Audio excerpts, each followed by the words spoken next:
بسم اللہ الرحمن الرحیم۔ مولانا سید ابوالعلا مودودی اپنے تصور اقامت دین اور غلبہ دین کے کانٹیکس میں قرآن مجید کی جن دو بنیادی آیات سے بطور خاص استدلال کرتے ہیں، ان میں سے ایک وہ ہے جو سورہ شورى میں ہے۔ اس آیت سے مولانا کا جو استدلال ہے، مولانا وحید الدین خان کہتے ہیں کہ وہ درست نہیں ہے۔ آئیے پہلے ہم ایک نظر اس آیت پہ ڈالتے ہیں۔ شرع لکم من الدین ما وصى به نوح والذین اوحینا الیک وما وصینا به ابراہیم وموسیٰ وعیسیٰ ان اقیموا الدین ولا تتفرقوا فیہ۔ قرآن مجید کی اس آیت میں یہ بات کہی گئی ہے کہ تمام انبیاء پر بطور خاص ان کا تذکرہ کیا گیا ہے۔ ایک ہی دین اللہ نے دیا ہے اور اس لیے دیا ہے کہ اس دین کی اقامت کی جائے، ان اقیم الدین، اس دین کو قائم کیا جائے اور تفرقہ نہ کیا جائے۔ مولانا مودودی کا استدلال یہ ہے کہ اس سے مراد یہ ہے کہ وہ دین پورے کا پورا، جس میں اس کے تمام اوامر، تمام نواہی شامل ہیں، جس میں اس کی خارجہ پالیسی، اس کے داخلی مسائل، سب دین کا جو جو حکم ہے وہ سارا شامل ہے، اور انبیاء اس لیے آتے ہیں کہ اس کو نافذ کر دیں۔ مولانا وحید الدین خان کہتے ہیں کہ یہ دونوں مفہوم، یعنی یہاں سے الدین کا جو مفہوم تعین کیا گیا ہے اور اقامت کا جو مفہوم طے کیا گیا ہے، دونوں درست نہیں ہے۔ یہاں دین سے مراد وہ بنیادی احکامات ہیں دین کے، جو ہمیشہ سے ہر دین کے اندر، ہر پیغمبر جس دین کو لے کے آیا ہے اس کے اندر موجود رہے ہیں، نہ کہ اس سے مراد یہ ہے کہ سارے کے سارے احکامات دین کے جو اس کے حصہ ہیں اپنے پہلو سے وہ شامل ہیں۔ چونکہ یہاں بھی ان کا خیال اور ان کا استدلال یہ ہے کہ دین جو ہے وہ کچھ بنیادی طور پر انسانوں سے اللہ تعالیٰ کا مطالبہ ہے کہ اس دین کو وہ مانیں، اس کو قائم کریں، اس کو اختیار کریں، اور کچھ اس دین کے تقاضے ہیں جو خارجی حالات کی وجہ سے پیدا ہوتے ہیں۔ بنیادی مطالبہ ایک ہی ہے جو سب کے لیے ہوتا آیا ہے، اور وہ بنیادی طور پر 3-4 چیزوں پر مشتمل ہے، یعنی خدا پر ایمان، آخرت پر ایمان، اور اس طرح کی عمل صالح وغیرہ اس پر مشتمل ہے۔ باقی چیزیں خارجی ہیں جو مختلف حالات کے تابع انسان کی ضرورت کے ساتھ ساتھ، اس کے تمدنی حالات کی تبدیلی کے ساتھ ساتھ اس پہ لازم آتے ہیں۔ اسی طرح اقامت کا جو مفہوم ہے اس کا مطلب یہ ہے کہ کسی چیز کو ٹھیک ٹھیک ادا کر دینا، یعنی اقامت الصلاۃ کا مطلب یہ ہوگا کہ نماز کو ٹھیک طرح سے پورے اس کے سارے لوازم کے ساتھ، ساری اس کے مطالبات کے ساتھ اس کو ادا کیا جائے۔ اس کا مطلب یہ نہیں ہے کہ اس کو دوسروں پر نافذ بھی کیا جائے۔ مولانا مودودی کے ہاں اقامت کے مفہوم میں نفاذ دین بھی شامل ہے، اور دین کے مفہوم میں وہ دین کی جملہ اور ساری کی ساری تعلیمات شامل ہیں جو مختلف حوالوں سے دین ظاہر ہے کہ انسانوں کو دیتا آیا ہے۔ تو یہاں مولانا وحید الدین خان کا نقطہ نظر اس معاملے میں دوسرا ہے، اور وہ یہ کہتے ہیں کہ دونوں جو مفاہیم طے کیے گئے ہیں وہ درست نہیں ہیں۔ اس کے حق میں پھر وہ اپنے دلائل پیش کرتے ہیں، اور اپنے بہت سارے دیگر قدیم جو مفسرین ہیں ان کی آراء کو بھی پیش کرتے ہیں۔ قرآن مجید کی دوسری آیت سورہ توبہ کی آیت ہے، جس میں اللہ تعالیٰ نے یہ بات فرمائی ہے کہ هو الذی ارسل رسولہ بالہدی ودین الحق لِیُظْہِرَہُ عَلَى الدِّینِ کُلِّہ وَلَوْ کَرِہَ الْمُشْرِکُونَ۔ اس آیت کے بارے میں بھی جو بات مولانا وحید الدین خان کہتے ہیں وہ یہ کہ مولانا مودودی نے جو اس سے استدلال کیا ہے وہ درست نہیں ہے۔ مولانا مودودی کا کہنا یہ ہے کہ یہ آیت اصل میں رسالت مآب صلی اللہ علیہ وسلم کے مقصد بعثت طے کرتی ہے، اور ان کی بعد ختم نبوت کے بعد جب آپ دنیا سے تشریف لے گئے تو دراصل اسی سے اس امت کا نصب العین بھی طے ہوتا ہے، اور وہ کیا ہے کہ دنیا پر دین کو غالب کر دیا جائے۔ رسالت مآب صلی اللہ علیہ وسلم اسی کام کے لیے تشریف لائے تھے، اور آپ کے بعد اب اس امت کی ذمہ داری ہے کہ وہ اس دین کو ساری دنیا پر قائم کر دے۔ مولانا مودودی کا ایک بہت مشہور جملہ ہے جو اکثر بہت استعمال کیا جاتا ہے کہ قرآن سنت کی دعوت لے کر اٹھو اور ساری دنیا پر چھا جاؤ۔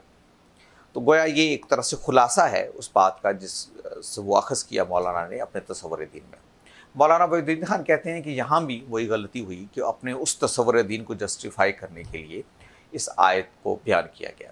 ان کا خیال یہ ہے کہ پہلی بات تو یہ ہے کہ اس آیت میں جو بات کہی گئی ہے، اگر آپ سیاق و سباق کو دیکھیں کہ یہ آیت پیچھے کہاں سے شروع ہو رہی ہے، جو بات وہاں کی گئی ہے، تو اس کو سامنے رکھیں تو اس کا ایک اور مفہوم سامنے آتا ہے۔ دیکھیے وہ آیت کہاں سے شروع ہوتی ہے، ہم اس لفظ کو پہ غور کرتے ہیں۔ یریدون ان یطفئوا نور اللہ بافواہہم، یعنی یہ آیت جہاں سے شروع ہو رہی ہے کہ یہ لوگ چاہتے ہیں کہ دین کو اس چراغ کو اپنی پھونکوں سے بجھا دیں، تو اس میں یہ کامیاب نہیں ہوں گے۔ اللہ کا دین کو غالب رہنا ہے، اور یہ کتنا ہی کراہت محسوس کریں مشرکین اس معاملے میں، یہ ہو کر رہنا ہے۔ مولانا وحید الدین خان یہ کہتے ہیں کہ یہاں جو یہ بات کہی گئی ہے، یہ نبی کا مشن بیان نہیں کیا گیا۔ نبی کا مشن تو یہی ہے کہ وہ لوگوں کو دین کی دعوت دے اور بلا کراہت ان کو اس پر آمادہ کرے کہ اس کو قبول کر لیں، لیکن اس کے لیے آمادہ نہیں ہو رہے تو اللہ تعالیٰ یہ فرما رہا ہے کہ وہ جو ان کی کوششیں ہیں کہ اس کے نور کو ختم کر دیں، بجھا دیں اس چراغ کو، وہ کامیاب ہونے والی نہیں ہیں، اور بالکراہت انہیں دین کے جبر کو گویا قبول کرنا پڑے گا۔ تو ان کے نزدیک یہ کوئی پیغمبرانہ مشن کا بیان نہیں ہے۔ دوسری بات وہ یہ کہتے ہیں کہ یہ اصل میں ایک خدائی فیصلے کے ظہور کی خبر ہے۔ یہ بات کہی جا رہی ہے کہ اللہ تعالیٰ جو ہیں وہ اس چیز کو اسی طرح سے نافذ کرنے کا فیصلہ کر چکے، اور اس کو اب غالب آنا ہے اللہ کے دین کو عرب میں باقی ادیان پر۔ چنانچہ وہ یہ بات کہتے ہیں کہ یہ اصل میں ایک خبر ہے جو دی جا رہی ہے، نہ کہ کوئی پیغمبرانہ مشن ہے جس کا بیان اس آیت میں کیا گیا ہے۔ چنانچہ وہ اس اپنی تائید میں بہت سارے مفسرین کو بھی پیش کرتے ہیں، اور اس میں وہ یہ بات یہ کہتے ہیں کہ اس میں جو کہی گئی ہے کہ حلت دین کلے، تو اس سے مراد یہ کوئی عالمگیر انقلاب کی بات نہیں ہو رہی، بلکہ اس سے مراد یہ ہے کہ ادیان عرب پر اس دین کو غالب کر دیا جائے۔ یہ ہے جو قرآن مجید بیان کرنا چاہتا ہے۔ چنانچہ اس کی تائید میں بھی مولانا وحید الدین خان اپنے قدیم مفسرین کی آراء کو پیش کرتے ہیں۔ چنانچہ دیکھیے کہ وہ اس بحث کو کیسے سمیٹتے ہیں ان آیات کے مفاہیم کو طے کرتے ہوئے۔ در حقیقت یہ اشاعت اسلام کی جد و جہد نہیں، بلکہ منکرین رسالت کے اوپر خدائی فیصلے کا ظہور تھا، اور جو احقاق حق اور ابطال باطل کے لیے ہوتا ہے، یہ اپنی اصل نوعیت کے اعتبار سے اسلام کے اصولوں کو منوانے کی کوشش نہیں تھی، بلکہ حقیقتاً اسلام کے اصولوں کو نہ ماننے کی سزا تھی، جو زمین و آسمان کے مالک کی طرف سے ایک مخصوص شکل میں ان کے اوپر نافذ کی گئی۔ یہ سزا ہر اس انسان کو لازماً ملنے والی ہے جو خدا کی ہدایت کو ماننے سے انکار کر دے۔ فرق صرف یہ ہے کہ عام انسانوں کو قیامت میں ملے گی، اور رسول کے براہ راست مخاطبین کو دنیا ہی میں ملتی ہے اور آخرت میں بھی۔ یہ ایک اہم نقطہ ہے جو مولانا وحید الدین خان نے بیان کیا۔ یہ نقطہ اپنی پوری تفصیل کے ساتھ ہمیں مولانا امین حسن اصلاحی کے ہاں، اور پھر اس کے بعد جاوید احمد غامدی صاحب کے ہاں ملتا ہے کہ کیسے اس کا تعلق اتمامی حجت کے قانون کے ساتھ ہے، کیسے یہ جو رسول کی مخاطب قوم ہے اس پر دنیا میں ہی اللہ تعالیٰ کی اس حکم کا اطلاق ہو جاتا ہے جو قیامت کے روز پوری انسانیت پر ہونے والا ہے۔ میں اس کی تفصیل کو یہاں دانستہ چھوڑتا ہوں، اور انشاءاللہ اس پہ الگ سے میں ایک پروگرام کروں گا۔ یہاں صرف مجھے یہ واضح کرنا ہے کہ مولانا وحید الدین خان جو بات کہنا چاہ رہے ہیں وہ یہ ہے کہ مولانا مودودی کا جو استدلال ہے قرآن کے ان دو بنیادی آیات سے، سورہ شورا کی اور سورہ توبہ کی، وہ درست نہیں ہے۔ یعنی یہاں نہ دین کا وہ مفہوم ہے جو بیان ہوا ہے، نہ اقامت دین کا وہ مفہوم درست ہے جو مولانا بیان کر رہے ہیں، اور نہ اظہار دین کا وہ مفہوم صحیح طرح سے بیان ہوا ہے جو سورہ توبہ میں بیان ہوا ہے، نہ یہ پیغمبرانہ مشن کی کوئی صحیح تعبیر ہے۔ اگر اس بحث کو ہم یہاں سمیٹیں تو یہ بات ہمارے سامنے آتی ہے کہ مولانا وحید الدین خان کے نزدیک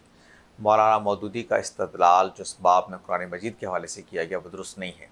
یعنی نہ تو قرآن مجید کی چار بنیادی اصطلاحوں کا مفہوم درست متعین کیا گیا، اور نہ قرآن مجید کی ان آیات سے استدلال درست کیا گیا۔ یہ صرف یہ دو آیات نہیں ہیں، یہ تو میں نے بطور خاص اور بطور مثال کے بیان کیے ہیں، بلکہ قرآن مجید کی کچھ اور آیات بھی ہیں جن کے بارے میں مولانا مودودی یہی موقف رکھتے ہیں کہ وہ کس طرح سے اسلام کی سیاسی غلبے کی بات ہو رہی ہے، اور دین کی اقامت جو ہے اس میں اس کا نفاذ شامل ہے۔ گویا آپ مثلا قرآن مجید یہ کہتا ہے کہ اقام الصلاۃ، تو اس کا مطلب صرف یہ نہیں ہوگا کہ آپ خود نماز کو پوری طرح سے اچھی طرح سے اہتمام سے قائم کریں، بلکہ یہ ہے کہ اس کو ایک نظام صلاۃ کے طور پر دنیا میں نافذ بھی کریں۔ تو مولانا وحید الدین خان کا کہنا ہے کہ یہ اقامت کا جو اضافی مفہوم مولانا بیان کرتے ہیں اقامت دین کی کانٹیکس میں، یہ اس لفظ کے صحیح مفہوم کا حصہ نہیں ہے۔ وہ اس سے مراد صرف اتنی ہے کہ دین پر پوری طرح سے آپ قائم ہو جائیں، پوری طرح سے، یعنی ایک فرد سے متعلق ہدایت ہے، اور وہ یہ ہے کہ دین جتنا اس سے متعلق ہوتا ہے وہ اس کو پورے احسن طریقے سے اس پر عمل کرے اور اس کو لوگوں کے سامنے لے کے آئے۔ تو یہ سلسلہ گفتگو جو ہے اس کو ہم یہاں پر مکمل کرتے ہیں۔ میں نے پچھلے 8 پروگراموں میں بشمول آج کے پروگرام کی یہ بتانے کی کوشش کی ہے کہ مولانا سید ابوالعلا مودودی کا تصور دین کیا ہے، مولانا وحید الدین خان کا اس پہ کرٹیسزم کیا ہے، اور کس طریقے سے یہ دونوں ایک دوسرے سے مختلف ہیں اور دونوں کے استدلال کی بنیادیں کیا ہیں۔ میں اب انشاءاللہ اس بات کی کوشش کروں گا کہ مولانا وحید الدین خان اس سارے کرٹیسزم کے بعد جب دین کو بیان کرتے ہیں تو پازیٹیولی، ایجابی طور پر ان کے نزدیک دین ہے کیا۔ یہ تو انہوں نے ایک سلبی اعتبار سے، ایک منفی اعتبار سے گویا یہ بتایا ہے، تنقید کر کے بتایا ہے کہ مولانا مودودی جو تصور دین پیش کر رہے ہیں وہ درست نہیں ہے، لیکن اس کے بعد وہ یہ بھی بتاتے ہیں کہ ان کے خیال میں اگر یہ تصور دین درست نہیں ہے تو پھر صحیح تصور دین کیا ہے۔ اس کے 3-4 اہم نکات ہیں، انشاءاللہ اگلے پروگرام میں کوشش کروں گا کہ اس کی تفصیل آپ کے سامنے رکھوں۔ یوں یہ بحث جو مولانا مودودی اور مولانا وحید الدین خان کے تصور دین کے مابین ہے اور اس فرق کو بیان کرتی ہے، انشاءاللہ اپنے اختتام کو پہنچے گی۔ بہت شکریہ۔